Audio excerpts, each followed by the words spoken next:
Kugu was a kingdom blessed with rich elders and a wise and fair ruler who valued friendship with neighboring villages. King Obis ruled the kingdom of Kugu, a peaceful land blessed with rich harvest and powerful warriors. The men who respected and treated women with kindness, with the exception of Prince Okonkwo Uzema, the king's only son, who was wild and nothing like his father. When he wanted a lady, he would take her away because he was reckless and disrespectful of women. The young maidens of Kugu took pleasure in their purity during marriage, but the peasants had often complained to the king, but Uz just smiled and said, "I am the future king," meaning that I could do whatever I wanted with my people. Since he was the only child after years of trying to conceive, the queen, who was Uzema's mother, had played a significant role in this way of life. She had lavished him with attention, and when he began inappropriately touching the palace maiden, the queen silenced them, accusing them of attempting to woo her son. As a result, Uzema became distressed by the day. When Uzema was traveling through the forest with his personal guard one day, he noticed a young woman who was the most beautiful he had ever seen. Her dark skin sparkled, but he was unaware that the gods were watching and would not remain silent indefinitely. She had stars in her eyes under the sun, and I wanted her. She screamed and struggled, but Uz's guard caught her and held her down before she could flee. The woman saw the desire in his eyes and tried to run, but Uz didn't care and he pushed himself on her. She abruptly ceased moving after that. Uzema stopped and asked, his voice trembling, "What's wrong with her?" The guard leaned down and made sure she was no longer breathing, whispering to Uz that he hadn't meant to kill her. What if his father discovered this? Without thinking, he dug a shallow grave and buried her. Then he and his guard fled, but they were unaware that two young maidens had witnessed everything that transpired, hidden behind the trees, and they watched in horror as soon as they ran to the grave and pulled out the woman, who was barely alive, saying, "We must take her home." One of them said, "The king must know what just happened," and the other nodded. They lifted the woman onto their back and ran as quickly as they could. The woman was not just any woman, though. She was the princess of Jidena, a cruel kingdom that everyone feared. Her father, King Jidena, was notorious for his cruelty, and his warriors were more powerful than any army in that country. When the maidens arrived in Jidena, the king rushed to his daughter's side. He touched her face, causing his hands to shake.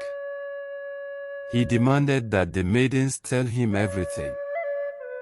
King Amegu clenched his fist, his body shaking with anger, and called for his medicine man to save her. He told him to do whatever it took to save his daughter, but it was too late when the princess opened her eyes. When she finally took her father's hand and muttered, "Papa, make them pee, make a banana suffer," she closed her eyes, and the whole kingdom of Jidena rolled in sadness, with warriors hammering their chests. Revenge was sworn by the king's son. The people of Kugu were going about their day when they noticed something strange. A group of Jidena warriors marched into the village with a bamboo bed on their shoulders bearing the princess's body covered in white clothes. The warriors held pea font over their mouths as they walked in silence, a terrible fear gripping them. King Amegu stood up, his face dark with fear. He said to his warriors, "Go it, show them what they have done, and let them know this is only the beginning." When the king's guards hurried to the palace, The Kugu people muttered in fear, "What does this mean? Why are you here?" "Your Majesty," they continued, "something terrible has happened." Upon seeing the warriors, King Obi's heart stopped. He asked for the chief priest, who closed his eyes and listened to the spirit. When he opened them and spoke, he said, "The prince has brought war upon us."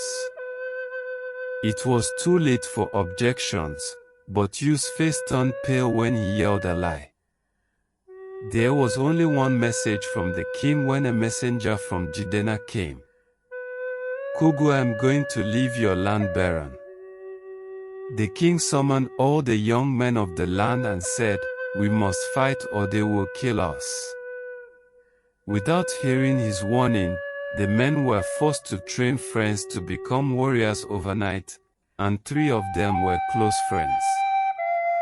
Panic swept through the populace as they realized they had no chance against the Jidena warriors because they were weak and their walls were too low. Chinel, Obiora, and Obichid were unique among the others. They were calm, compassionate, and enjoyed playing the flute. When Chi's mother learned that Obiora had been called to war, she smiled icily and said, "Okay, maybe he'll be the first to die, then he'll finally leave my daughter alone. He's poor and miserable.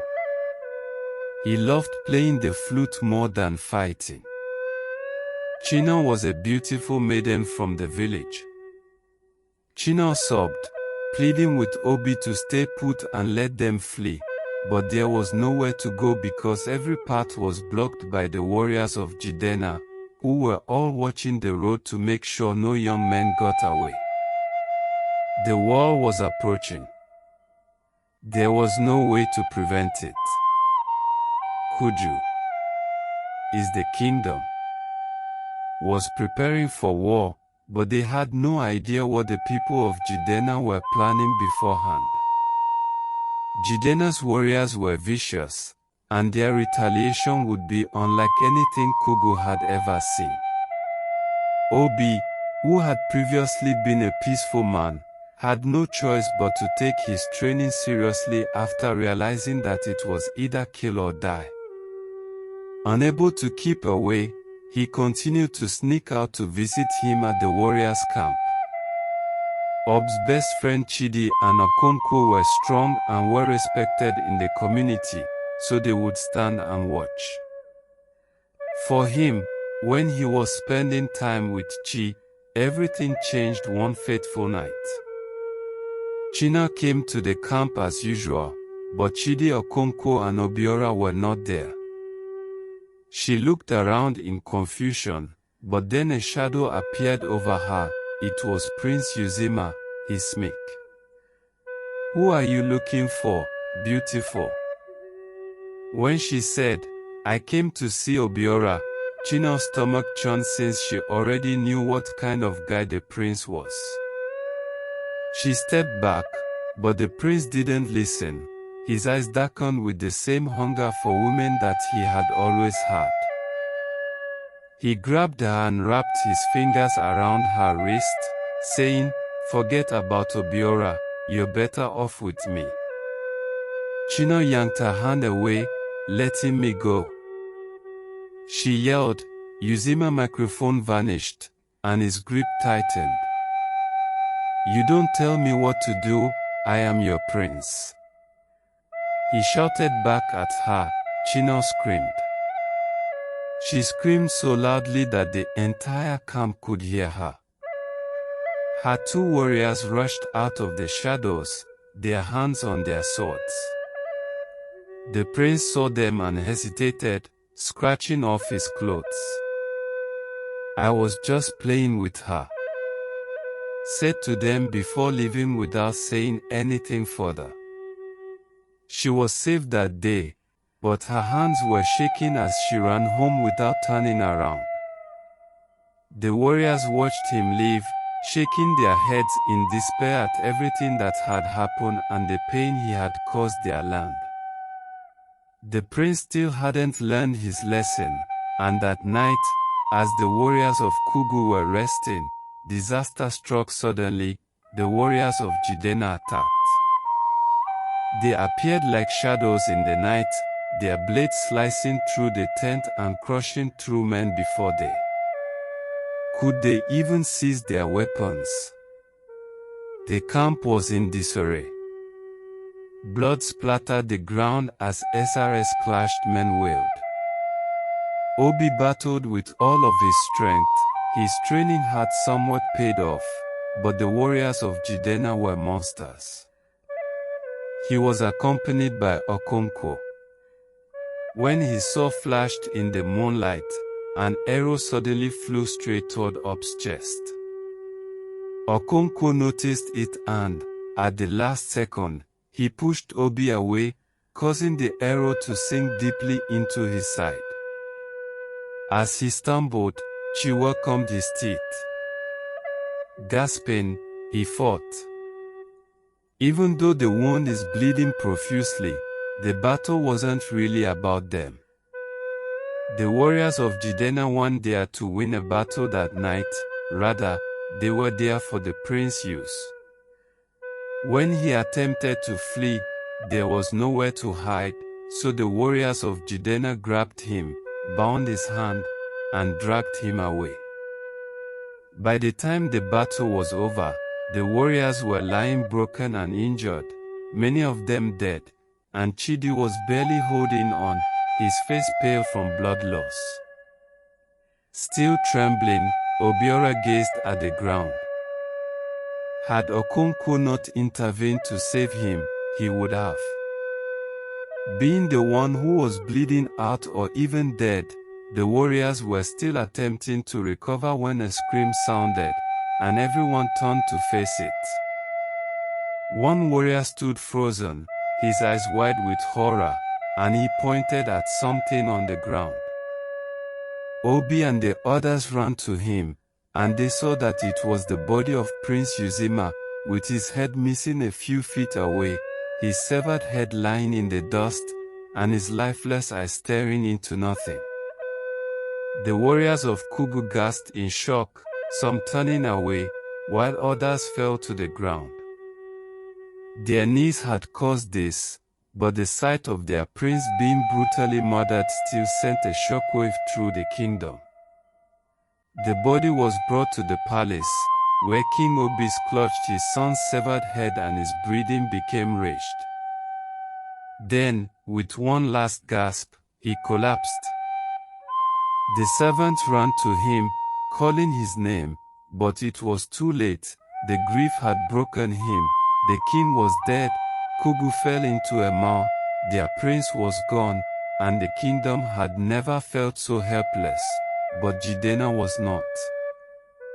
Days after the funeral, the warriors of Jidena returned, this time with the intention of conquering rather than exacting revenge. Their plan was to simply take over, enslave, and rule over the people for all time, but they were unaware that history was about to be made. Kugu was broken, their king was dead, their warriors were weak in spirit, and fear swept the land, and many had already come to terms with their Defkogon slavery under the merciless rule. Then, in the midst of despair, a voice rose, and it was Obi, a man who had frequently a warrior who had been perceived as being too meek and kind was suddenly standing in front of them with fire in his eyes, and if we give up now, our kingdom will fall. With a steady voice, Obiora said, if we don't fight with Jidena, they will kill us all. They will take our wives, daughters, mothers, and they will burn our homes and eras. Our history is the fate we want for ourselves and our children. The warriors looked at each other, and as shame began to seep into their hearts, Obiora took the stage. The warriors nodded as they stood, raising their swords and refusing to surrender as they responded, "Long live this time." They trained harder than ever, hiding their pregnant women, elders, children, and young maidens, including Tro and Okonkwo, who were still seriously injured, before Obiora left for battle. With tears in her eyes, she murmured, "Promise me you'll come." "Returning to me alive," Obi said, her face, wiping away her tears and eyes. "I promise you, Chi, that I will come back alive." After giving her a final look, he turned and walked into the battlefield, where Chinel dropped to her knees and prayed to the gods for protection. She had been holding him tightly and wouldn't let go, but he had gently pushed away. With the assurance that they would complete the task at hand, the Jidena warriors marched into Kugu. However, this time, Kugu was prepared for them, and as they got closer, they set off secret traps that were filled with. The warriors of Kugu fought like men possessed, like wounded beasts, defending their homes, their swords flashing, their arrows flying, their spears finding their marks, and fallen borders and poisoned arrows shooting from the shadows before they could even enter Kugu, a quarter of their men already dead. Obiora fought beside CH, slicing through enemy after enemy, blood that covered the ground, but they were unable to end the fight because the Kugu warriors were unstoppable. When it became apparent that Kugu was winning, the few surviving Jidena warriors fled, frightening Thor, but the Kugu warriors were not finished with the idea of victory. They pursued the escaping enemy and killed them one by one. By the time the sun set, Kugu stood triumphant, shouting and humbling themselves in victory. The war was over, and the people of Kugu gathered to celebrate their victory and pay tribute to their fallen, but now they faced a new dilemma. They had no king, so their elders met to determine who would rule. It was evident that the warrior who had saved their kingdom, Chidi, was the strongest of all of them and the one who guided them to victory. This warrior had to be the next king. On the day of the coronation, the populace of Kugu crowded the palace grounds in anticipation of seeing their new monarch. While Obiora and Okonkwo stood next to Crown Chidi on the royal seat, something unexpected occurred. Just as the crown was ready to be placed on his head, Chidi slowly stood and gently pushed Obiora forward, causing Obiora to scowl. "Where are you, Chidi?"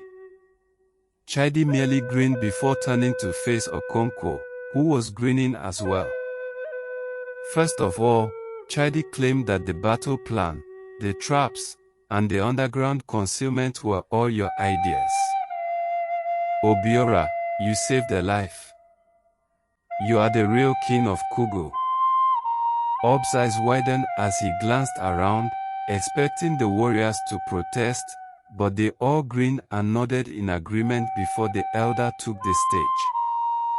As the people spoke, Oba, son of Kugu's eyes filled with tears, yet he had never once considered. When the golden crown was placed on his head, the people of Kugu bowed before him and said in unison, "Long live the king, long live." Chidi and Okonkwo grinned and stood protectively by his side, but far away in the dark halls of Kugu Kingdom, their defeated enemies and their wounds were seated upon their king's head. He had always been a humble boy who played the flute, a man who loved peace, and often who had known no one. Amazing viewers! If you enjoyed this video, don't forget to hit that like button, share it with your friends, drop a comment below, and subscribe for more exciting stories. Let's keep the vibe going.